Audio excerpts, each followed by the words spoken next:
हम लोग श्रीमद् भागवतम छठे स्कंद के दूसरे अध्याय के श्लोक संख्या 7 पे हम लोग चर्चा कर रहे हैं। तो आप मेरे पीछे दोहरा सकते हैं।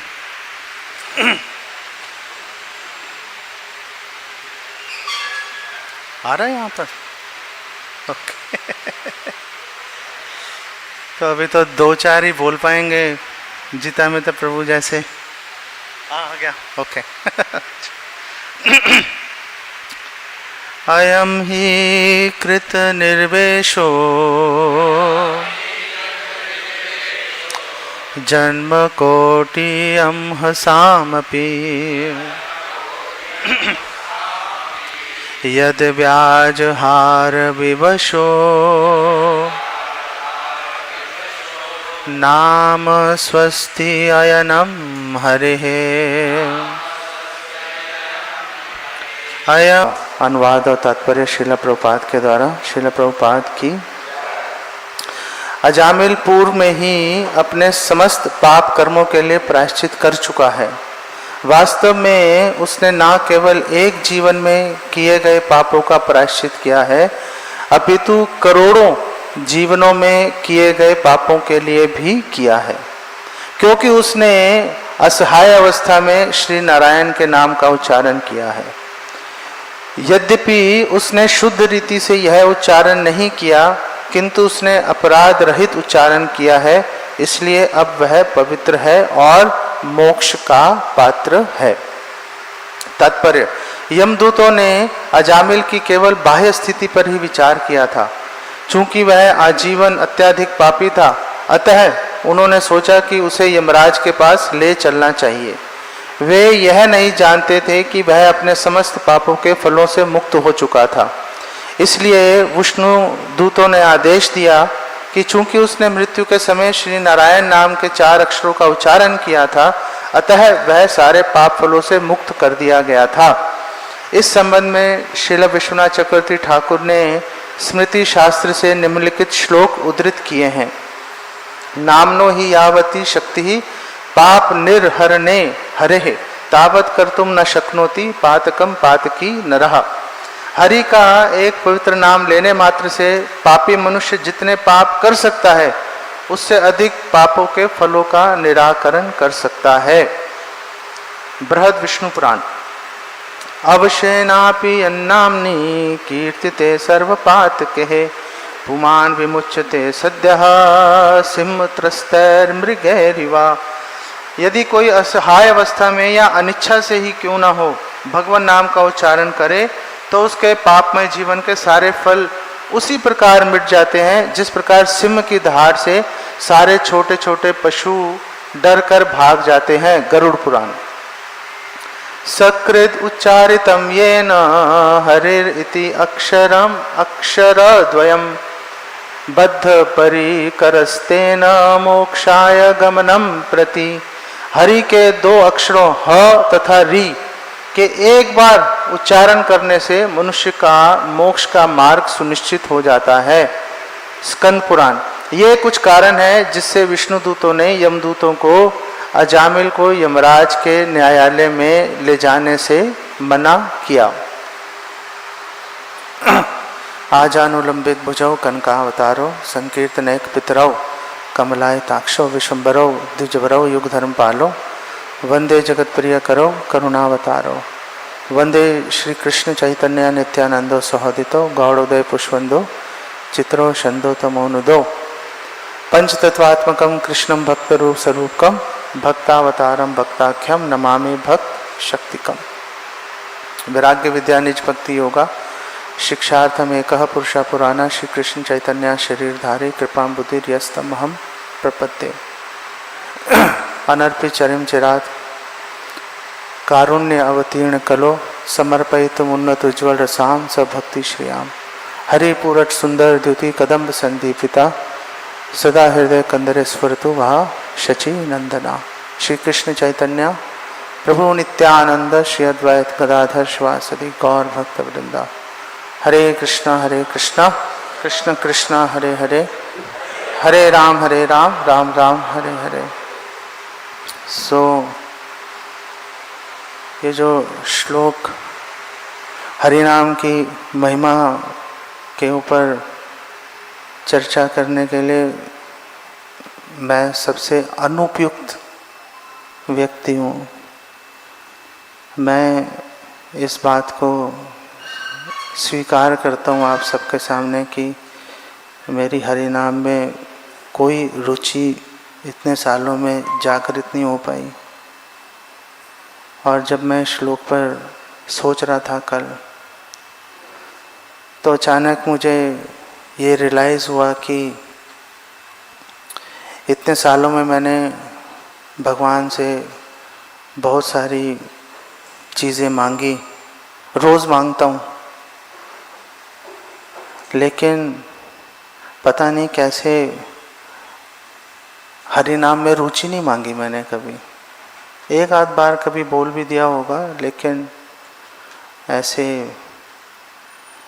ये सोच के कि एक नीड है, मांगना चाहिए, भगवान को प्रे करना चाहिए, वो मैं कभी कर नहीं पाया। ये बात मुझे कल ही अचानक ध्यान में आई मेरे, और बड़ी शर्मिंदगी भी हुई। और फिर यहाँ पर इतने यशस्वी भक्त हैं जो हरि नाम की महिमा सालों साल बोलने के लिए सर्वथा योग्य हैं। उनके सामने ये सेवा करने की धृष्टता करना बहुत ही कठिन लग रहा है। लेकिन फिर मैंने सोचा कि शायद भगवान मुझे ये संकेत दे रहे हैं कि कम से कम अब तो सुधर जाओ, अब तो मांगना कम से कम शुरू कर दो। तो ये सोच के मैंने साहस किया। सो मैं सभी यहाँ पे उपस्थित वरिष्ठ वैष्णव, जीतामृत प्रभु, महामंत्र प्रभु, मोहन रूपा प्रभु, बलभद्र प्रभु तो मेरे बड़े भाई हैं। सो यदुकुलेश्वर प्रभु कहीं पीछे बैठे रहते हैं, पता नहीं दिख नहीं रहे। तो इन सब के चरणों में मैं नतमस्तक होकर कुछ इस पे चर्चा करता हूँ। सो बेसिकली ये प्रसंग चल रहा है कि अजामिल बिल्कुल मरने के कगार पे था और उसने असहाय अवस्था में अपने पुत्र का नाम पुकारा, नारायण नारायण, डूबते को तिनके का सहारा। तो जब बांध लिया था यमदूतों ने, तभी अचानक विष्णुदूत आए और विष्णुदूतों ने देखते देखते वो बंधन जो है उनका मुक्त कर दिया बंधन से। और मधुसुंदर प्रभु भी पधारे हैं, उनके चरणों में भी मेरा प्रणाम है। सो जब मुक्त कर दिया तो उनमें आपस में एक डिस्कशन, एक बहस शुरू हो गई। यमदूत समझ नहीं पाए कि आखिर क्यों उन्होंने मुक्त कर दिया।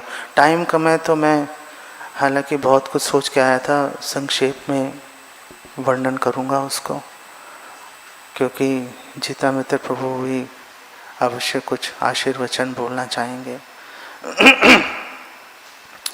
तो जब आपस में उनका वार्तालाप शुरू हो गई तो ये जो डिस्कशन है, ये दो धार्मिक लोगों के बीच में डिस्कशन चल रही है। यमदूत भी धार्मिक है और विष्णुदूत भी धार्मिक है। ऐसा नहीं है कि एक नास्तिक में और एक भक्त में चर्चा चल रही है, दोनों ही बेसिकली धार्मिक है। प्रॉब्लम जो बोन ऑफ कंटेंशन है, जो मतभेद का कारण ये है कि क्या अजामिल ने अपने सारे पापों का प्रायश्चित कर लिया था कि नहीं कर लिया था। ये एक पॉइंट है जिसके ऊपर सारी डिस्कशन टिकी हुई है।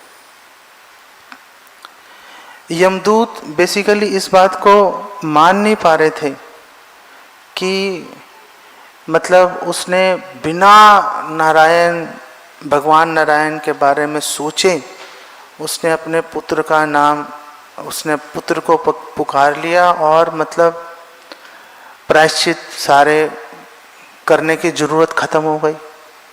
वो इस बात को अप्रिशिएट नहीं कर पाए यमदूत। श्रील प्रभुपाद बोल रहे हैं कि ये अर्थवाद है कि जो यमदूत है उन्होंने हरि नाम की एक बाउंड्री, उसको एक सीमा में बांध दिया उनको। अर्थवाद में यमदूत घुस गए कि ऐसे कैसे हो गया कि मतलब एक बार नाम लिया और सारे पाप ही खत्म हो गए। ये तो अतिशयोक्ति अलंकार लग रहा है।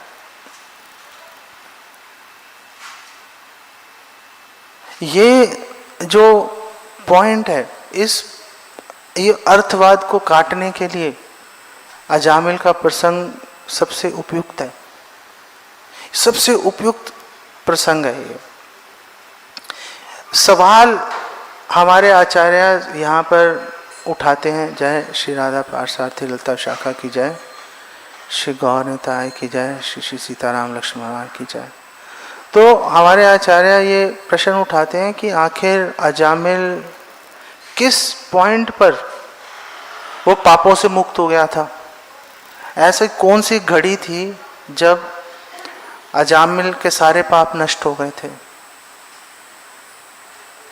तो उनका, हमारे आचार्यों का मत है कि वो घड़ी नहीं थी जब वो मरने वाला था। वो घड़ी पे पापों से मुक्त नहीं हुआ था अजामिल। अजामिल ने जब अपने पुत्र का नामकरण संस्कार किया था, जब पहली बार अजामिल ने अपने पुत्र को नारायण कह के बुलाया था, उसी समय मुक्त हो गया था वो। उसी समय खत्म हो गए थे पाप। तो फिर जब उसी समय खत्म हो गए थे तो उसी समय विष्णु दूतों के दर्शन क्यों नहीं हुए थे। वो इसलिए दर्शन नहीं हुए थे कि उसने बचाने की गुहार नहीं लगाई थी। मृत्यु के समय जब वो मरने वाला तो उसने गुहार लगाई, विष्णु दूत आ गए। वो पहले से तैयार थे, नामकरण संस्कार के टाइम से, ये कुछ होगा आ जाएंगे। तो वो मृत्यु के समय वो टाइम नहीं था जब पापों से मुक्त हुआ, वो पहले ही हो चुका था। अगर हम ये बोलते हैं कि वो मृत्यु के समय मुक्त हुआ था, तो फिर जो पहले नाम लेता तो उसका क्या हुआ? तो फिर उसका क्या हुआ? वो कहां गए? तो हमें ये बात बड़ी सावधानी, ऐसा नहीं हो कि हम भक्त अपने आप को समझे और हम जाने अनजाने में हम भी हरि नाम की महिमा को रेस्ट्रिक्ट कर दें, सीमाओं में बांध दें कि हरि नाम उस समय काम करेगा, उस समय काम नहीं करेगा। हरि नाम हमेशा काम करेगा। ये बात अगर हमने अपने हृदय में, अगर हम इस बात को ले आए, और बहुत ही मुश्किल है, मैं तो ला नहीं पा रहा, बहुत मुश्किल है, लेकिन सच्चाई यही है कि जब पहली बार उसने बोला था, जब पहली बार बोला था उसने कि जब पहली बार नारायण बोला था, तभी उसका बेसिकली काम हो गया था इसीलिए। तो अब जब विष्णुदूत और यमदूत आपस में बात कर रहे हैं, तो विष्णुदूतों को ये लगा कि इसको कन्फ्यूजन ना हो जाए कि हम कुछ स्पेस में बात कर रहे हैं कि हरि नाम से ऐसा हो जाता है। तो यमदूत सोचेंगे अच्छा फिर किसी के साथ हो जाएगा, ऐसा हो जाता है, चलो ठीक है, फिर किसी के साथ हो जाएगा। लेकिन विष्णुदूतों ने बोला अयम ही, ये इसके साथ हुआ है, यही है वो। ये जो सिद्धांत है कि कृत निर्वैशो, सारे प्रायश्चित कर लिए भाई, ऐसा नहीं है किसी और के साथ होगा या हो चुका होगा, नहीं, ये है अजामिल, ये अजामिल वो व्यक्ति है, अयम ही, ये जामिल ने कृत निर्वैशो, इसी ने सारे पाप अपने खत्म कर दिए, इसी ने सारे प्रायश्चित कर लिए। किसी और के ऊपर ये सिद्धांत लगाने की दिमाग मत लगाना भैया, यही है। और भी जगह भी लगेगा, लेकिन अभी हम इसकी बात कर रहे हैं जामिल की, कृत निर्वैशो। तो इसी जीवन के खत्म हुए होंगे? नहीं, वो बोल रहे हैं कोटि जन्म कोटि अहम सामपि। अरे इस जन्म की छोड़ो, वो वैश्या के साथ उसने रहा, वो व्यभिचार किया, उसने चोरी की, डाके डाले, मदिरा पान के, अरे छोड़ो इसको।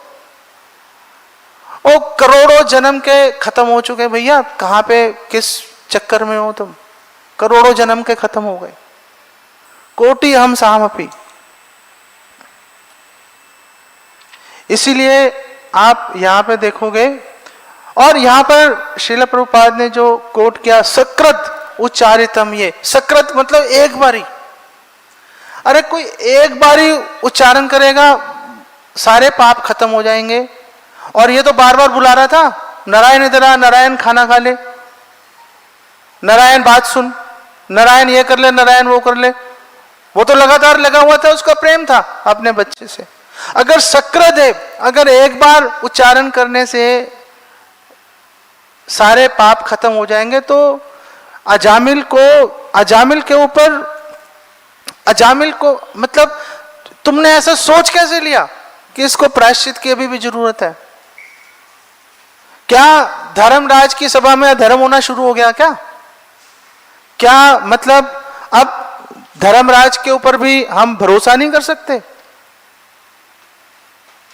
तो विष्णुदूत कह रहे हैं कि भैया प्रायश्चित का तो सवाल ही नहीं उठ रहा यहां पर कि प्रायश्चित करना पड़ेगा नहीं करना पड़ेगा। तुम प्रायश्चित पट के हुए हो, वो तो स्वस्ति अयनम हरे,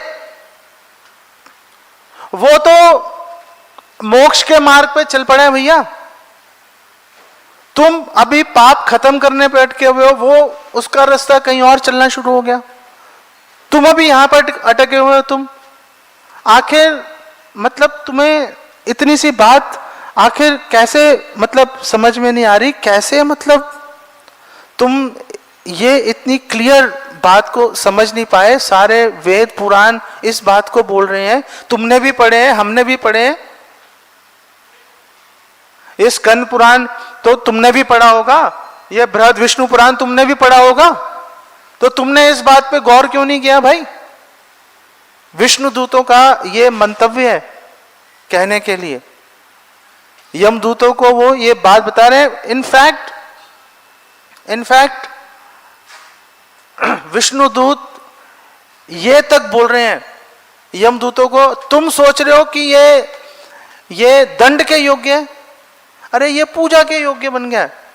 तुम एक पूजा के योग्य व्यक्ति को तुम दंड का भागी मान रहे हो। जब कोई भक्त जब जाता है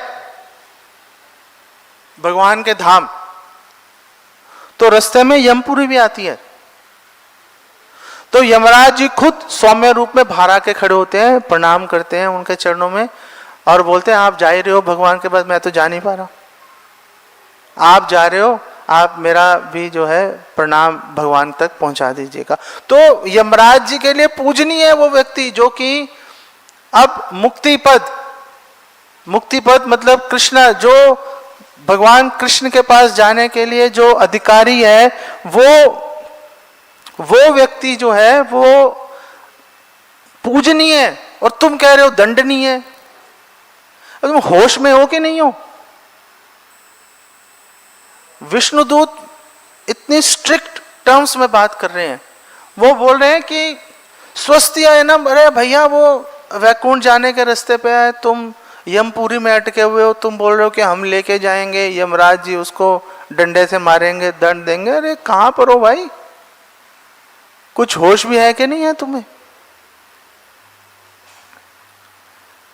हरिनाम की महिमा को समझना बहुत मुश्किल है। जब हरिदास ठाकुर चांदपुर गए थे, प्राइमरीली बलरामाचार्य जी के पास गए थे, वो रहते थे वहां पर चांदपुर में, और लेकिन चांदपुर में ही श्री रघुनाथ दास ठाकुर रघुनाथ दास गोस्वामी जो हैं, रघुनाथ दास गोस्वामी उनके वो भी रहते थे। हिरण्या गोवर्धन मजूमदार उनके पिता और चाचा, वो भी वहाँ रहते थे चांदपुर में। और जब वो बलरामाचार्य जी के साथ वहाँ पे रह रहे थे, समय बिता रहे थे, तो एक बार वो सारे गांव वाले इकट्ठे हुए और हरिनाम पे चर्चा कर रहे थे।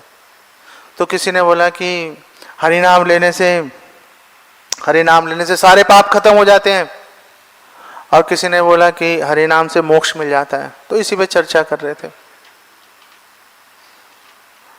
और हरिदास ठाकुर भी वहां बैठे थे, जैसे अभी आपके पीछे बैठे हुए हैं।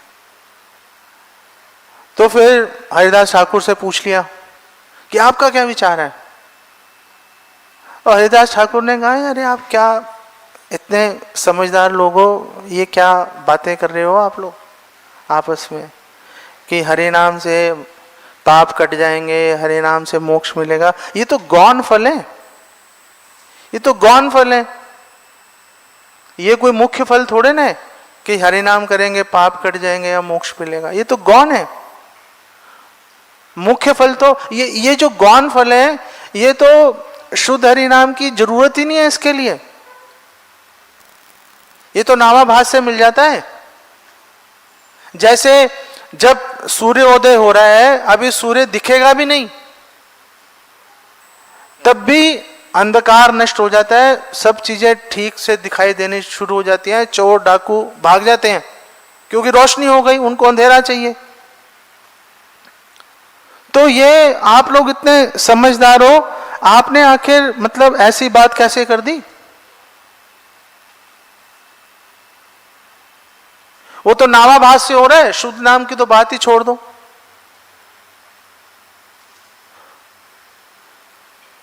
तो वहां पर गोपाल चक्रवर्ती था, जो हिरण्य मजूमदार ने उसको वहां पे नौकरी करता था, टैक्स कलेक्शन करता था। श्री लक्ष्मी नरसिंह भगवान की जय, टैक्स कलेक्शन करता था वो। तो उसको गुस्सा आ गया, ऐसे कैसे बोल दिया। और उसने बोला कि क्रुद्ध है या भले सही सरोष वचन। गुस्से में आ गया, एकदम आंखें लाल हो गई उसकी।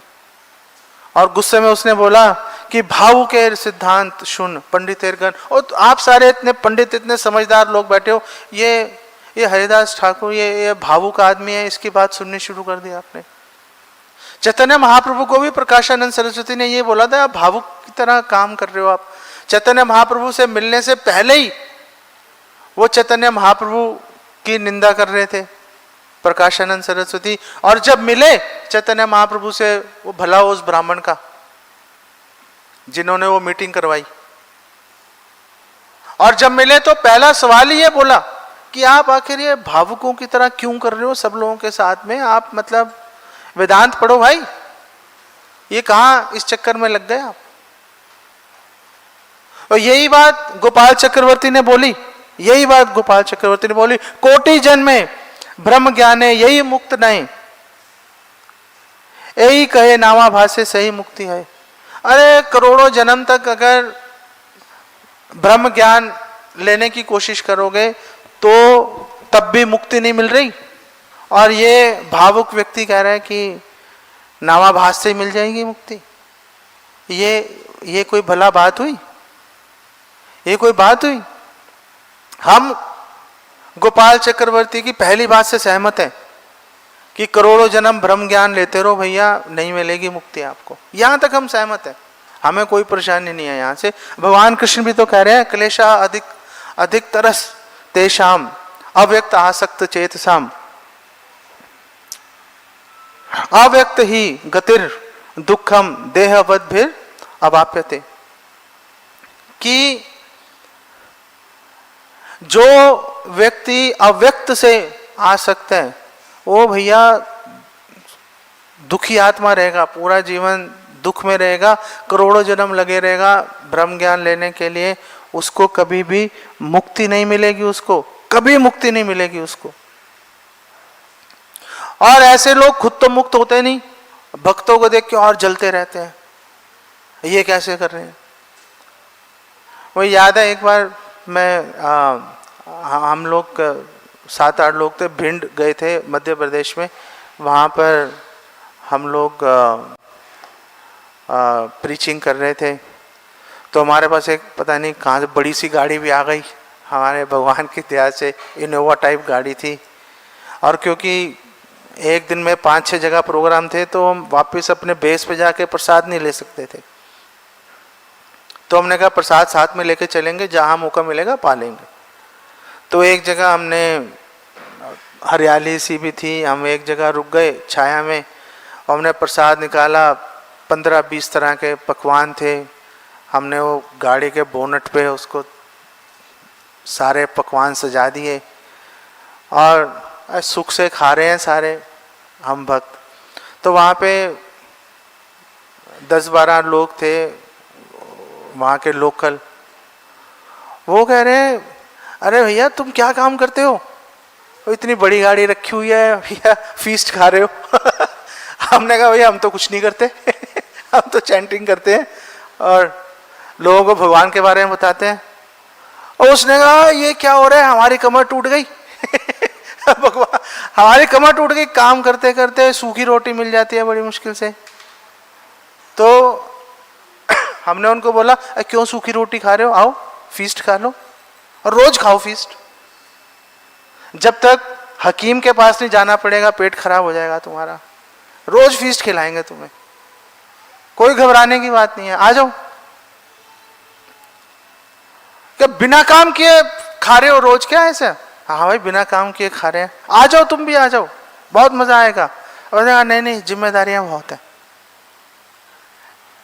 ऐसे ही एक बार मैं सतना में था, तो हम एक जेलर, वहाँ एक जेल है सतना में, तो जेलर को हम एक चिट्ठी लिखने के लिए मैं एक डिवोटी की दुकान पे गया। उसके कंप्यूटर था, उसके पास प्रिंटर था, हम वहाँ चिट्ठी लिख देंगे जेलर को कि हमें प्रीचिंग करने का मौका दो। तो ऑटो मार्केट में उसकी दुकान थी, मैं वो टाइप कर रहा था चिट्ठी, तो सामने एक ट्रक का टायर था, उसका पंचर लगा रहा था एक लड़का, 18-20 साल का लड़का होगा, ठक ठक ठक ठक लगा हुआ था उसको खोलने में। तो मैंने उसको बुलाया, 10-15 मिनट तो मैं झेलता रहा उसको। फिर मैंने उसको बुलाया, मैंने कहा बात सुन भाई। उसने कहा हाँ जी। मैंने कहा कितनी मेहनत कर रहा है तू, क्या मिल जाता है तेरे को? कह रहा है जी बस रोटी खाता हूँ, रोटी कपड़ा मिल जाता है, रहने की जगह मालिक ने दे रखी है, बस ऐसे टाइम पास हो जाता है।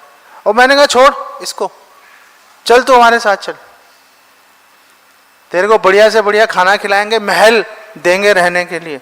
यहाँ तो तू एक कमरे में 10 के साथ रहता होगा, तू आजा, हम तेरे को महल में ठहराएंगे। एक बार चक्कर लगाएगा थक जाएगा, इतना बड़े महल में हम तेरे को रहने की जगह देंगे। अब बढ़िया से बढ़िया पकवान खाइयो, और फिर लोग आएंगे तेरे पैर भी छुएंगे। लोग पैर भी छुएंगे तेरे। और उसने कहा नहीं यही ठीक है। अब यही ठीक है, पड़ा रहा है भाई, अब फिर क्या करें, यही ठीक है। लोग जलते हैं कि ये जो भक्त है आखिर बिना उससे काम किए, बिना कोई मेहनत किए आखिर कैसे भगवत धाम के बेसिकली रास्ते पे जा रहे हैं। तो सवाल, तो हरिदास ठाकुर ने बोला कि आप आखिर क्यों इस पे क्वेश्चन मार्क लगा रहे हो, क्यों क्वेश्चन मार्क लगा रहे हो कि नामाभास से मुक्ति मिल जाती है। तो हालांकि यहाँ पे मैंने ये सोचा था आप लोगों से प्रश्न पूछूंगा कि आखिर हमें ये पता कैसे चलेगा, लेकिन अब टाइम नहीं है इसलिए पूछ नहीं रहा आपसे। तो ये कैसे पता चलेगा कि नामाभास पे मुक्ति मिल जाती है? वो इसलिए पता चलेगा हमें क्योंकि भक्त जो हैं, हरिदास ठाकुर बोल रहे हैं, भक्त मुक्ति को रिजेक्ट कर देते हैं। अरे नामाभास में जो चीज़ मिल रही है वो क्यों लें भाई, हम तो उससे कोई बेटर चीज लेके आएंगे ना। हम ऐसी चीज क्यों लें जो कि अभी सूर्य उदय भी नहीं हुआ और एक चीज मिल रही है, हमें नहीं चाहिए वो घटिया चीज, हम तो कोई बढ़िया चीज लेंगे हम। और फिर हरिदास ठाकुर ने अनेक श्लोक कोट किए और गुस्सा आ गया उसको, सारा स्किप कर दिया मैंने, गुस्सा आ गया गोपाल चक्रवर्ती को। उन्होंने बोला अगर ये सच नहीं हुआ तो तुम्हारी नाक काट लूंगा मैं। हरिदास ठाकुर ने बोला ठीक है, अगर ये सच नहीं हुआ तो मैं खुद ही काट लूंगा, तुम क्यों तकलीफ करोगे। वो सारे गांव वालों ने उसकी भर्त्सना की। हिरण्य, गोवर्धन, मजूमदार ने बोला दोबारा मत आइयो, तेरी नौकरी गई, अब मत आइयो यहाँ पे दोबारा, भाग जाए यहाँ से। ये बोल और फिर सारे गांव वालों ने हरिदास ठाकुर के चरणों में गिरकर माफी मांगी, बच गए। माफी नहीं मांगते तो जो रामचंद्र खान के साथ हुआ वही होता उनके साथ में। तो रामचंद्र खान के वहाँ पे नित्यानंद प्रभु आए थे और हर घर के बाहर बंगाल में दुर्गा मंडप होता है, वहाँ पे बैठे। तो उसने कहा यहाँ पर बैठो, कहीं और चले जाओ। इतनी जुर्रत उसकी, रामचंद्र खान की। और नित्यानंद प्रभु हंसे और चल दिए वहाँ से। तो उनके जाने के बाद उसने वो सारी जमीन को खुदवाया, उसने उसको पवित्र करने के लिए। इतना, कितनी घृणा हृदय में लेकर चल रहा है, नहीं? वो पूरी जमीन को खुदवाया और गोमूत्र, गोबर से उसका लेपन किया, उसको छिड़का गोमूत्र को पवित्र करने के लिए। और फल क्या मिला उसको? फल क्या मिला कि एक मुसलमान जो काजी, एक मुसलमान सेनापति वहां पर आया, उसी दुर्गा मंडप में ठहरा। उसी दुर्गा मंडप में 3 दिन तक वहीं पे रोज गाय को काटता रहा। उसी दुर्गा मंडप में जिसको वो पवित्र करने के लिए गोमूत्र छिड़क रहा था। अब छिड़क बेटा तू, अब छिड़क गोमूत्र यहां पे। वहीं पे उसने गाय को काटा, वहीं पे पकाया, वहीं पे खाया। और रामचंद्र खान और सारे उसके घर वालों को, बच्चों को बंदी बना लिया। पूरे गांव को उजाड़ दिया उसने, पूरे गांव को उजाड़ दिया। ये तो भला हो यमदूतों का कि उन्होंने विष्णुदूतों को ये नहीं बोला कि नाक काट देंगे। नहीं तो यमदूत तो पहले ही देखने में भयंकर है, बिना नाक वाले यमदूत कैसे दिखते, नहीं? अगर कोई भक्तों की नाक काटने की कोशिश करेगा, उसी की कटेगी नाक। यहीं पे इसको विराम देता हूँ। और कई बातें सोची थी, लेकिन अब मेरा दुर्भाग्य है, बोल नहीं पाऊँगा मैं।